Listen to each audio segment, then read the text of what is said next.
When Jacob learned that there was grain in Egypt, he said to his sons, "Why do you just keep looking at each other?" He continued, "I have heard that there is grain in Egypt. Go down there and buy some for us, so that we may live and not die."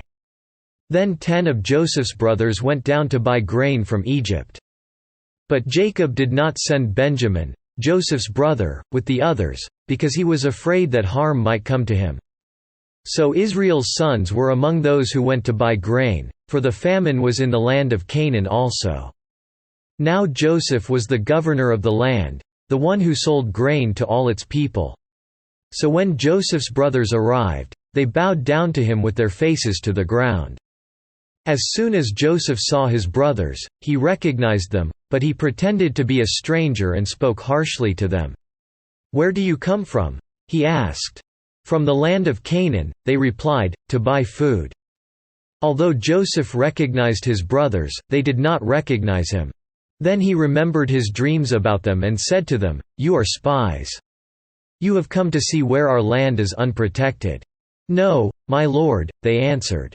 "Your servants have come to buy food. We are all the sons of one man. Your servants are honest men, not spies." "No," he said to them. "You have come to see where our land is unprotected." But they replied, "Your servants were 12 brothers, the sons of one man, who lives in the land of Canaan. The youngest is now with our father, and one is no more." Joseph said to them, "It is just as I told you, you are spies. And this is how you will be tested. As surely as Pharaoh lives, you will not leave this place unless your youngest brother comes here. Send one of your number to get your brother, the rest of you will be kept in prison, so that your words may be tested to see if you are telling the truth. If you are not, then as surely as Pharaoh lives, you are spies." And he put them all in custody for 3 days. On the 3rd day, Joseph said to them, "Do this and you will live, for I fear God. If you are honest men, let one of your brothers stay here in prison, while the rest of you go and take grain back for your starving households. But you must bring your youngest brother to me, so that your words may be verified and that you may not die." This they proceeded to do. They said to one another, "Surely we are being punished because our brother. We saw how distressed he was when he pleaded with us for his life, but we would not listen. That's why this distress has come upon us." Reuben replied, "Didn't I tell you not to sin against the boy? But you wouldn't listen. Now we must give an accounting for his blood." They did not realize that Joseph could understand them, since he was using an interpreter.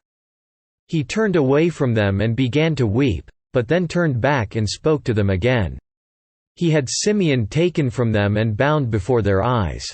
Joseph gave orders to fill their bags with grain, to put each man's silver back in his sack, and to give them provisions for their journey. After this was done for them, they loaded their grain on their donkeys and left.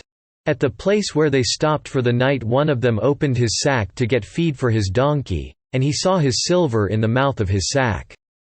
"My silver has been returned," he said to his brothers. "Here it is in my sack." Their hearts sank and they turned to each other trembling and said, "What is this that God has done to us?"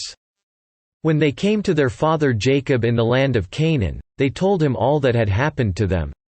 They said, "The man who is lord over the land spoke harshly to us and treated us as though we were spying on the land. But we said to him, 'We are honest men, we are not spies. We were 12 brothers, sons of one father. One is no more, and the youngest is now with our father in Canaan.' Then the man who is lord over the land said to us, 'This is how I will know whether you are honest men. Leave one of your brothers here with me, and take food for your starving households and go. But bring your youngest brother to me so I will know that you are not spies but honest men. Then I will give your brother back to you, and you can trade in the land.'" Quote, "As they were emptying their sacks, there in each man's sack was his pouch of silver. When they and their father saw the money pouches, they were frightened. Their father Jacob said to them, 'You have deprived me of my children. Joseph is no more and Simeon is no more, and now you want to take Benjamin. Everything is against me.' Then Reuben said to his father, 'You may put both of my sons to death if I do not bring him back to you.' Entrust him to my care, and I will bring him back." But Jacob said, "My son will not go down there with you, his brother is dead and he is the only one left. If harm comes to him on the journey you are taking, you will bring my gray head down to the grave in sorrow."